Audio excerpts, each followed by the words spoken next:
insensé contre l'ordre constitutionnel, contre le modèle démocratique hérité de la conférence nationale et des massacres, des macabres assassinats du 1er et du 2 mai 2019 à Cotonou et à Kandi est M. Patrice Talon. N'allez pas chercher l'auteur ailleurs, c'est lui. C'est lui. Nous allons montrer à travers les développements et puis nous allons vous laisser poser des questions et vous comprendrez davantage. Ces 1er et 2 mai 2019, Patrice Talon a basculé dans l'inacceptable en abattant avec des tirs d'armes automatiques, à l'arme automatique, les pauvres et paisibles populations béninoises. Mesdames et messieurs, je voudrais vous remercier de votre présence et de l'attention que j'espère vous accorderez à cet entretien avec vous, surtout avec la presse. Devant les mémoires des innocentes victimes, un seul sentiment m'anime, honte et révolte. Je m'incline et je réclame justice, sanction et célébration du sacrifice de ces illustres martyrs de la démocratie et de la liberté. Je voudrais m'adresser avec vous sous le thème résistance totale contre le leadership narcissique et toxique du pouvoir dit de la rupture, activation de l'article 66 de la Constitution de la République. Il y a une nécessité de rappeler ce qui est en jeu et de rappeler l'enjeu de la résistance nationale, d'attirer l'attention des uns et des autres sur la nature du pouvoir dit de la rupture. Enfin, j'évoquerai les préconisations de la Constitution à travers les dispositions de son article 66 notamment, en cas de coup d'État, de coup de poste quelconque, de confiscation de pouvoir. Mesdames et messieurs, le 28 avril 2019, la résistance populaire nationale, par le triomphe du mot d'ordre, pas d'élection législative sans l'opposition, a révélé au monde entier que le président Patrice Talon, avec toutes les composantes du pouvoir, de son pouvoir dit de la rupture, ne valent désormais qu'à peine 5% des électeurs béninois. Je vais vous rassurer de quelque chose. Le complément des chiffres, que ce soit les combinaisons avec certaines ONG pourries, corrompues du pays, et que ce soit le complément des chiffres avec la Sénat complètement sous les bottes, une Sénat décrédibilisée, qui n'a aucune personnalité. Les chiffres-là n'engagent que leurs auteurs. Et vous savez bien que la Cour constitutionnelle, qui a été désignée dans les conditions que vous savez, qui est totalement monocolore, ne peut pas dire autre chose. Ce que vous devez savoir aussi, c'est qu'il y a une limite à étendre l'élastique. Vous pouvez étendre, distendre l'élastique, mais après une limite, vous ne pouvez plus. Même les 27% fabriqués, frauduleux, falsifiés, inexistants, sont une honte. Parce que Patrice Talon s'est mis lui-même, a engagé lui-même, s'est engagé lui-même à conduire ces élections exclusives. Il doit savoir que lorsqu'il a moins de 5%, avec ce score, il doit savoir qu'il a perdu toute crédibilité, toute légitimité. J'aborderai avec vous ce qu'est la résistance populaire nationale. Je dirai avec vous ce qu'elle n'est pas et ce qu'elle ne doit jamais être. Nous avons besoin de ça pour savoir où nous allons. Après une très longue nuit d'une dictature militaro-massiste, léniniste, sous l'étendard du parti État, parti unique, parti du PAPB, une longue nuit de plus de 17 ans, notre pays et l'ensemble de ses fils, nous avons décidé de nous réconcilier. Nous nous sommes retrouvés en 90 dans une réunion que nous appelons conférence nationale. Cette réunion, cette conférence a réuni l'ensemble des forces vives de la nation. Et là, qu'est-ce que nous avons fait? Nous avons contracté avec nous-mêmes un pacte républicain. Ce pacte a été conclu à l'issue de cette historique rencontre des filles et des fils de ce pays, notre pays, sur la base du consensus national. Et qu'est-ce que le consensus national a produit en 1990? Ce consensus national a produit d'abord la proclamation de la République du Bénin. La République du Bénin n'existait pas. En 1958, nous avions proclamé la République du Dahomey. Nous sommes allés aux indépendances en 1960. avec la République du Dahomey. Nous avions connu des instabilités. Il est normal qu'on explique aux plus jeunes ce qui se passe et pourquoi nous devons nous battre. Nous avons, pendant longtemps, de 60 à 72, nous avons connu des instabilités politiques, des coups d'État à répétition, au point même où on qualifiait notre pays de l'enfant malade de l'Afrique. En 1972, il y a eu un coup d'État, un régime qu'on appelle GMR, gouvernement militaire révolutionnaire, renverser le pouvoir mis en place, qui était un pouvoir atypique qui rappelait un peu le triumvirat ancien des Romains. Alors, lorsque ce régime du Conseil présidentiel a été destitué par un coup d'État, nous sommes entrés sous un gouvernement militaire révolutionnaire en 1972 et en 1975, nous avons basculé dans ce qu'on appelle le régime marxiste-léniniste. Un régime dur, d'exception. Et c'est ce régime qui a plongé notre pays dans la dictature. Cette dictature a duré jusqu'en 1990. Et en 1990, nous avons dit plus jamais ça. J'étais de l'équipe. J'ai fait tout ce combat. J'ai commencé ce combat autour de 15 ans d'âge. Ça m'a amené à aller à la conférence nationale. Chers amis, de la conférence nationale à aujourd'hui, ça fait environ 29 ans, 30 ans. C'est toute une vie de combat. Je ne peux jamais troquer une vie de combat contre des strapontins, contre des pots de vêtis, contre de l'argent, contre rien du tout. Ceux qui pensent que je joue avec des intérêts personnels là se trompent. Ce n'est pas ma vocation, ça n'a jamais été ma vocation. Donc, vous devez comprendre d'où on est parti. D'où on est parti. Et lorsque nous avons mis en place, au cours de la conférence nationale, à l'issue de cette conférence, lorsque nous avons mis en place le régime que nous appelons la nouvelle république, que nous appelons la République du Bénin, et cette République du Bénin est entrée en vigueur le 1er mars 1990. Alors, nous avons fondé cette République sur quoi?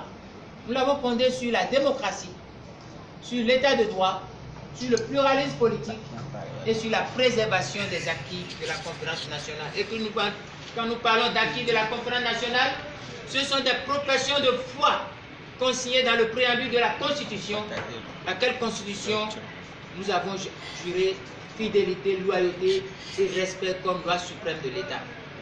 Tout ce jour-là, toute la problématique est là. Si vous ne comprenez pas cela, vous n'allez pas savoir ce qui se passe. Nous en étions là, lorsque un des nôtres, Patrice Talon, une fois parvenu au pouvoir, décide de s'attaquer à ça. C'est ça. Il s'attaque à cela. Donc, c'est à ce pacte fondateur de la République que s'attaque Patrice Talon sous le piège des prétendues réformes du code électoral et réformes du système partisan. Vous comprenez la gravité? Nous avons une république, nous avons un pacte, nous avons un accord, nous sommes fondés sur l'état de droit, la démocratie, le pluralisme et toutes les professions de foi consignées dans le préambule de notre Constitution. Nous avons évolué comme ça jusqu'à maintenant. Il n'y a pas un autre ordre. C'est l'ordre, ça.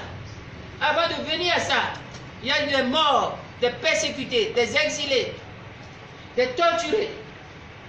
Des gens portent les séquelles. J'en porte également des séquelles que je n'ai pas montrées.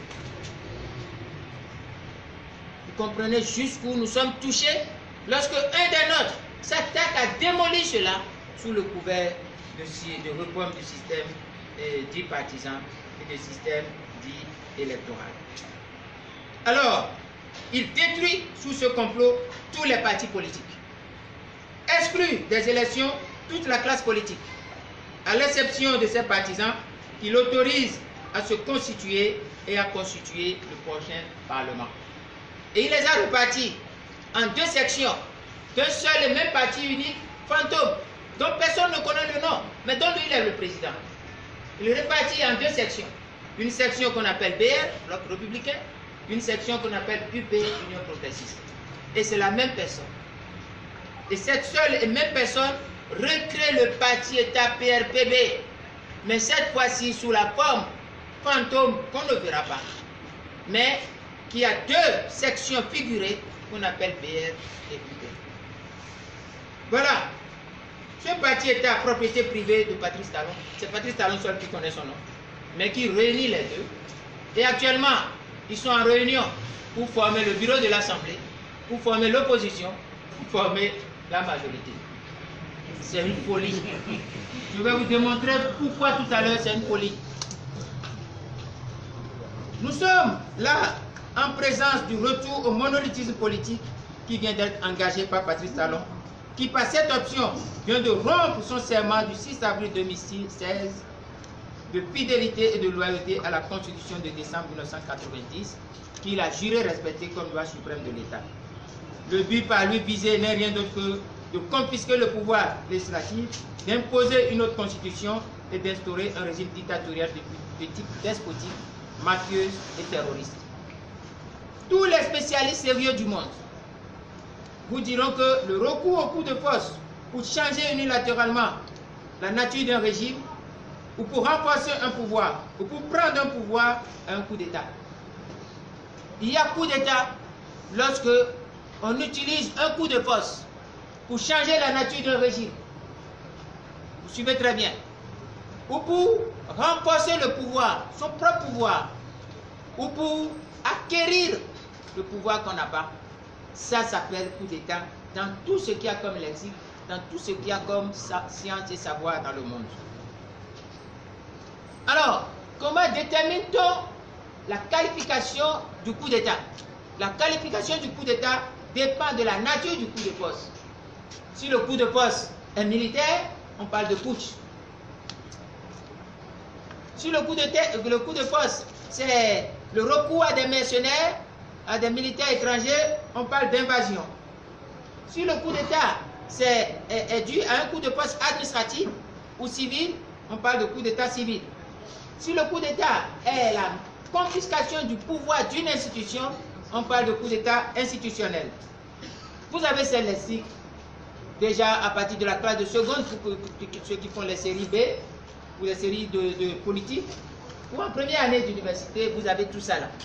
Donc, je n'ai pas vu part. J'explique les choses telles quelles. Lorsque le coup d'État peut prendre aussi une autre forme, c'est-à-dire, nous sommes au pouvoir, mais nous nous entendons entre nous-mêmes pour dire, comme nous commençons par être essoufflés, nous prenons un des nôtres qui est un peu populaire, nous le positionnons et nous organisons un coup d'État qui porte. On appelle ça révolution de palais. Donc c'est un arrangement entre soi-même pour respirer et prendre un autre le temps que la population passe la colère et qu'on revienne. Alors, voilà ce que nous sommes en train de vous expliquer. Un coup d'État, ce qui se passe aujourd'hui, c'est qu'au Bénin, nous sommes en face d'un coup d'État pur et simple que certains qualifient de coup d'État institutionnel. Alors, aujourd'hui, qu'est-ce qui se passe? On est en face de l'usage de deux coups de force pour opérer un coup d'État. Patrice Talon utilise deux coups de force pour opérer un coup d'État. Quels sont les deux coups de force? Les deux coups de force sont 1. Modification unilatérale du processus électoral par l'érection d'une pièce illégale et vecteur d'exclusion dénommé certificat de conformité. Et puis, le second coup de force, c'est le recours aux forces de sécurité et militaires de défense pour empêcher toute réaction populaire contre la confiscation du pouvoir législatif. Alors, si vous observez très bien, je l'ai expliqué tantôt. Je l'ai expliqué à cours de plusieurs autres conférences. Quel est le coup d'État qui se produit aujourd'hui? Le coup d'État qui se produit aujourd'hui, Patrice Talon utilise un coup de force, c'est-à-dire il passe outre les lois, il passe outre les règles du jeu, il passe outre le processus électoral, il invente un document qui n'existe de nulle part, le certificat de conformité, il utilise ce document, et qu'est-ce qu'il fait avec ce document? Il met l'OPA sur le pouvoir législatif qu'il veut confisquer. Une fois qu'il va confisquer le pouvoir législatif, les populations et l'opposition qui ont compris le poteau rose se soulève, revendique et dit ça ne se passera pas. Or, il sait que si les populations se soulevaient, son coup va échouer. Il a recours maintenant à un second coup de force, il a recours à la police et à l'armée. Nous sommes en plein dans un coup d'État qui est en cours, parfaitement. Il faut le comprendre. Si vous ne comprenez pas, vous n'allez pas savoir ce qui est en jeu. Alors, ce n'est pas pour l'intérêt général que Patrice Talon a décidé le 11 avril 2019 de faire la sourde oreille aux appels des forces politiques de l'opposition qui lui proposaient la voie du consensus apaisé et inclusif. Des émissaires des Nations Unies, de la CEDEAO, de l'Union africaine, même les réserves de l'Union européenne, du voisin nigérian, des États-Unis sont restés sans écho auprès de lui. Ce n'est pas également pour l'intérêt général que le président Patrice Talon s'est radicalisé, parce qu'il est dans une posture de radicalisé. Quelqu'un qui refuse d'écouter les conseils de tout le monde, un radicalisé. C'est pour sa gloire personnelle qu'il s'obstine à démolir une à une les lois compatibles à la démocratie, compatibles avec l'état de droit, compatibles avec le pluralisme et compatibles avec les acquis du renouveau démocratique. Et là, je reviens pour vous expliquer ce que j'ai expliqué plusieurs fois, partout. Il y a une différence entre état de loi et état de droit. L'état de droit existe et est conforme aux valeurs et principes universels. C'est l'état de droit. Mais l'état de loi peut ne pas être compatible aux valeurs universelles. J'ai rappelé surtout Hitler, lorsque 1921-1922, il a commencé par démolir une à une les lois de l'Allemagne. C'était des lois. Je donne des références à l'apartheid en Afrique du Sud. L'Afrique du Sud était fondée sur les lois, mais ce n'était pas un régime de liberté et de dictature. Donc vous devez faire une différence entre état de loi et entre, comment on l'appelle, état de droit. Parce que beaucoup confondent état de droit et état de loi. Vous devez éviter de faire cette confusion. Nous sommes d'accord. Alors, lorsque nous vous expliquons ces choses-là, nous vous dirons que ce n'est pas pour l'intérêt général. Patrice Talon agit pourquoi? Vous devez comprendre. Il agit simplement pour protéger ses arrières, pour couvrir ses arrières, couvrir les atrocités du leadership déviant du pouvoir dit de la rupture, par le vote de loi vénale pouvant lui garantir impunité, immunité, amnistie, à lui et à toutes les composantes de sa galaxie gloutonne et barbare au pouvoir. Voilà ce qui se passe. Donc ce n'est pas pour l'intérêt général, ce n'est pas pour le peuple. Tout ce que Patrice Talon fait, c'est pour lui. C'est d'abord pour se protéger. Quelqu'un qui nomme 83 députés sur 83, il fera les lois qu'il veut. S'il dit protégez-moi telle loi, on va lui protéger. Écrivez-moi si on va lui écrire. Sommes-nous encore dans une république? Non. Alors, voilà pourquoi vous tous, vous devez sentir la nécessité de résister. La première raison de résister est là. Et une autre raison de résister. Le 28 avril, alors qu'il s'est imposé, alors qu'il a affirmé porter le chapeau, le peuple lui a donné une raclée. Le peuple lui a donné une baffe. Il a tout fait. Il n'a pas plus de 5%. Allez dire à tout le monde que les résultats de 25% sont des fraudes. Les résultats de 27%, c'est ridicule. Patrice Talon n'a pas plus de 5%. Il a moins de 5%. Où est-ce que vous avez vu au monde, on n'a pas une élection où le taux d'abstention est plus de 95% au monde depuis l'histoire des élections? Ça n'existe pas. Même lorsqu'on parle de 27%, c'est ridicule. Dans les pays de démocratie, si l'homme a l'honneur et la dignité, il devait s'adresser à son peuple, baisser la tête, s'excuser et abandonner ce projet. Pensez-vous qu'en France, l'actuel président Macron va engager une élection, s'impliquer dedans, dire qu'il porte le chapeau, et à la fin du scrutin, il a moins de 5%. Il a moins de 20%. Il ira encore à l'Élysée? Il n'ira pas.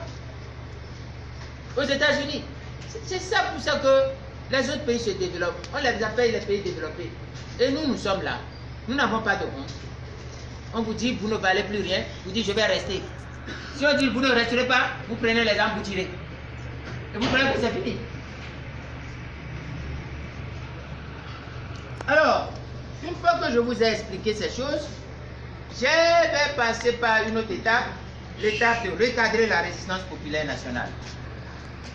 Rassurez-vous, un texte existe qu'on va vous distribuer soit directement, soit par vos boîtes. Mais il est bon que je vous explique ce que je suis en train de vous expliquer pour vous permettre de poser vos questions. Besoin de recadrer la résistance populaire nationale. Il importe devant une telle réalité que la résistance populaire nationale ne se laissera pas et ne se laisse pas divertir ni par ce qui n'est pas son objet, ni par les provocations du pouvoir dit de la rupture, encore moins par les tentatives de fixation orientées sur des règlements de compte allogènes à la raison d'être de résister. Je voudrais vous expliquer ce passage qui est un point très important pour lequel j'ai invité les journalistes, j'ai invité tout le monde.